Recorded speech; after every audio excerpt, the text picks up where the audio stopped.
Assalamualaikum warahmatullahi wabarakatuh.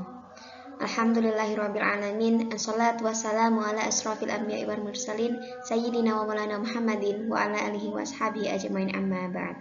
Rabbi israh li sadari wa yassir li amri wahlul 'uqdatam min lisani yafqahu qawli.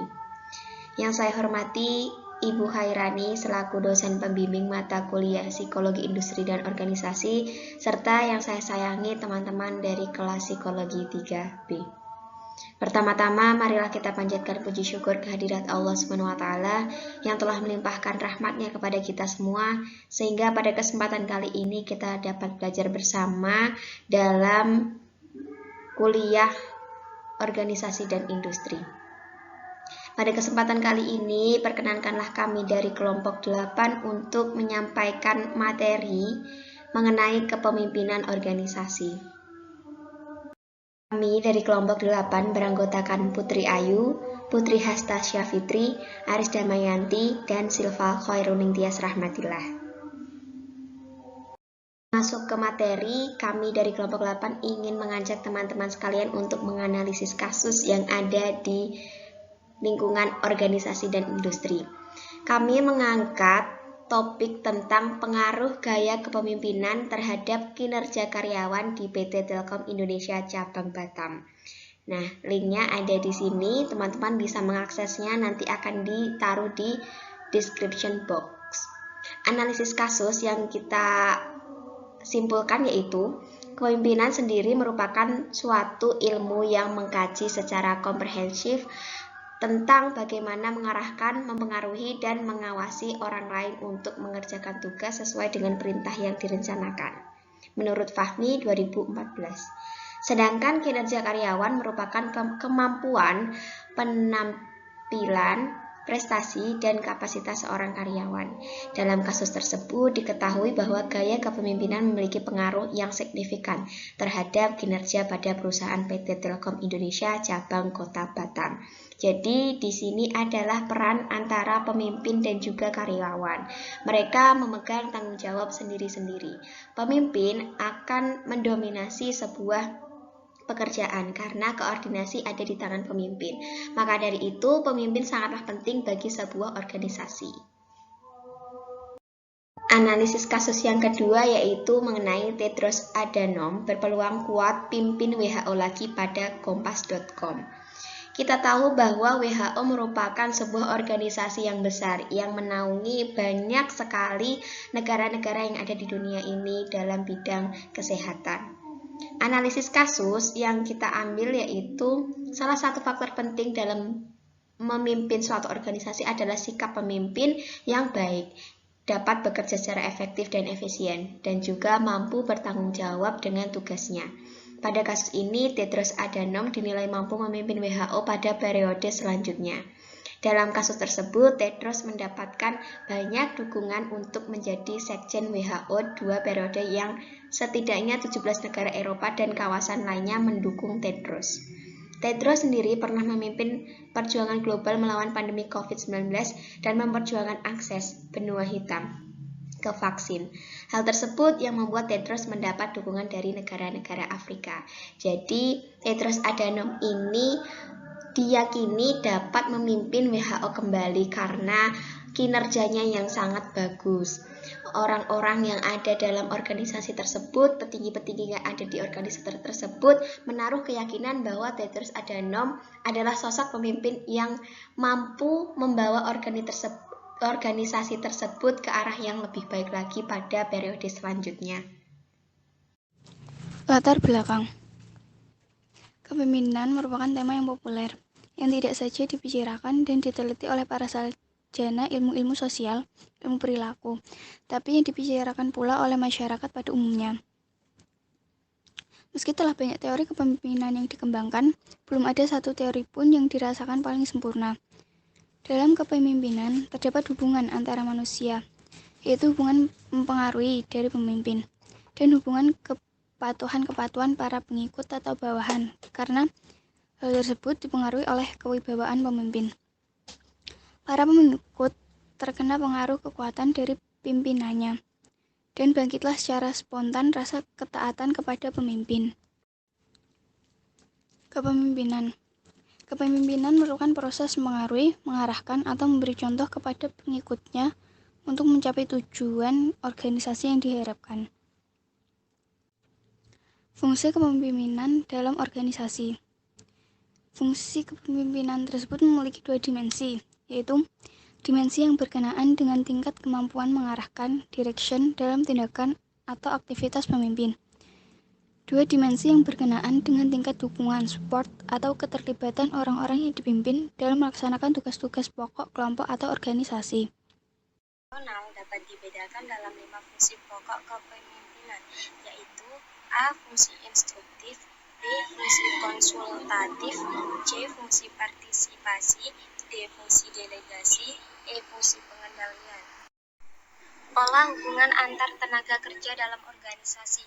Dalam organisasi formal dapat kita bedakan dua macam manajemen sebagai pemimpin. Pertama, yang mengepalai keseluruhan organisasi atau direktur utama, direktur, manajer umum. Kedua, yang mengepalai satu bagian atau satu unit dari organisasi atau para manajer media dan manajer pertama. 1. Setiap tenaga kerja memiliki pola hubungan antar tenaga kerja, yaitu A. Pola hubungan antar tenaga kerja tingkat manajemen puncak, B. Pola hubungan antar tenaga kerja pada tingkat manajemen media, C. Pola hubungan antar tenaga kerja tingkat manajemen pertama, D. Pola hubungan antar tenaga kerja tingkat tenaga kerja produktif. Ciri-ciri kepribadian. A. Ciri-ciri seorang pemimpin yang berhasil. B. Ciri-ciri pemimpin dari bidang manajemen fungsional. C. Ciri-ciri pemimpin pada tingkat organisasi yang berbeda. D. Ciri-ciri manajer puncak yang berhasil. Teori kepemimpinan. Yang pertama, teori sifat. Di antaranya inteligensi, yaitu Ralph Stockdale menemukan bahwa para pemimpin lebih pintar dari pengikut-pengikutnya. Yang kedua, kepribadian, yaitu beberapa hasil penelitian menyerap bahwa sifat kepribadian seperti kesiangan, keaslian, integritas pribadi, dan percaya diri diasosiasikan dengan kepemimpinan yang efektif. Yang ketiga, karakteristik fisik. Studi mengenai hubungan antara kepemimpinan yang efektif dan karakteristik fisik seperti usia, tinggi badan, berat badan, dan penampilan memberikan hasil-hasil yang bertolak belakang. Yang kedua, teori kepribadian perilaku. Di antaranya, pemimpin yang job centered. Pemimpin yang berorientasi pada tugas menerapkan pengawasan ketat sehingga bawahan melakukan tugasnya dengan menggunakan prosedur yang telah ditentukan. Yang kedua, pemimpin yang berpusat pada bawahan, yaitu mendelegasikan pengambilan keputusan pada bawahan dan membantu pengikutnya dalam memuaskan kebutuhan dengan cara menciptakan lingkungan kerja yang suportif. Yang ketiga, membentuk struktur, yaitu melibatkan perilaku di mana pemimpin mengorganisasikan dan mendefinisikan hubungan-hubungan di dalam kelompok, cenderung membangun pola dan saluran komunikasi yang jelas, dan menjelaskan cara-cara mengerjakan tugas yang benar. Yang keempat, konsiderasi, yaitu melibatkan perilaku yang menunjukkan persahabatan, saling percaya, menghargai, kehangatan, dan komunikasi antar pemimpin dan pengikutnya. Yang ketiga, teori kepemimpinan situasional. Yang pertama, model kepemimpinan kontingensi. Model ini dikembangkan oleh Fiedler. Model kontingensi dari efektivitas kepemimpinan memiliki dalil bahwa prestasi kelompok tergantung pada interaksi antar gaya kepemimpinan dan situasi yang mendukung. Kedua, model partisipasi pemimpin oleh Fromm dan Newton, yaitu suatu teori kepemimpinan yang memberikan seperangkat aturan untuk menentukan ragam dan banyaknya pengambilan keputusan partisipatif dalam situasi-situasi yang berlainan. Dalam teori kepemimpinan, teori yang satu berbeda dengan teori yang lainnya. Di antara berbagai teori mengenai lahirnya pemimpin, paling tidak ada 3 di antara yang menonjol, yaitu yang pertama teori genetis.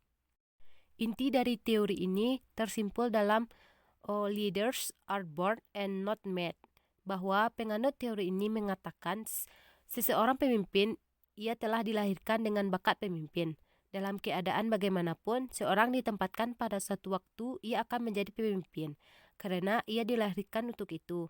Artinya, takdir telah menetapkan ia menjadi pemimpin.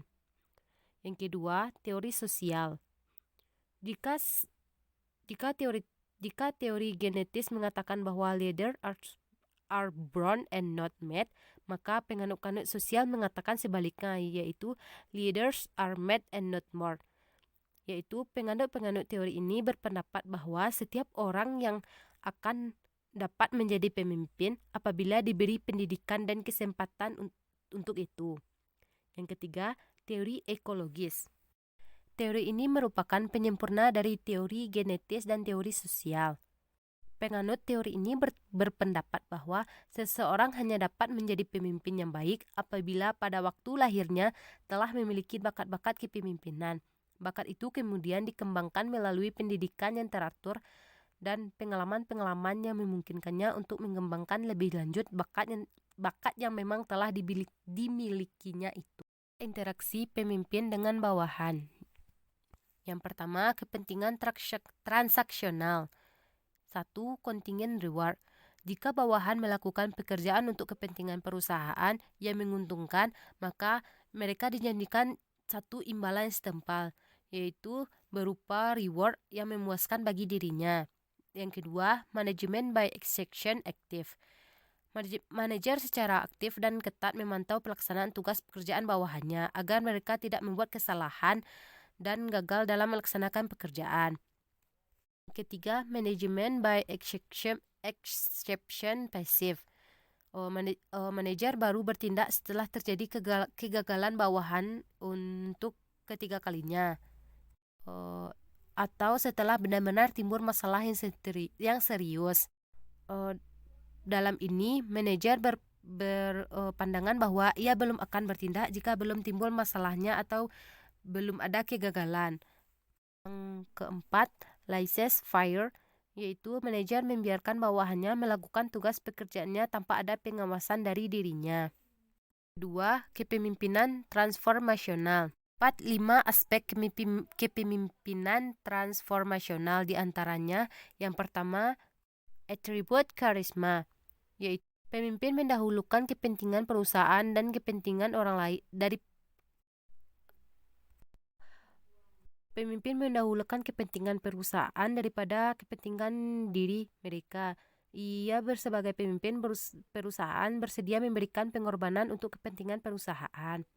Yang kedua, inspirational leadership atau motivation.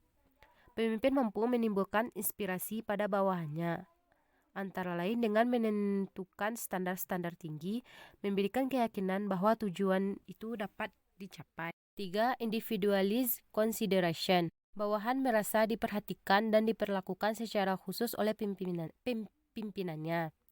Yang keempat, idealized influence, yaitu pemimpin berusaha melalui pembicaraan mempengaruhi bawahan dengan menekankan pentingnya nilai-nilai dan keyakinan.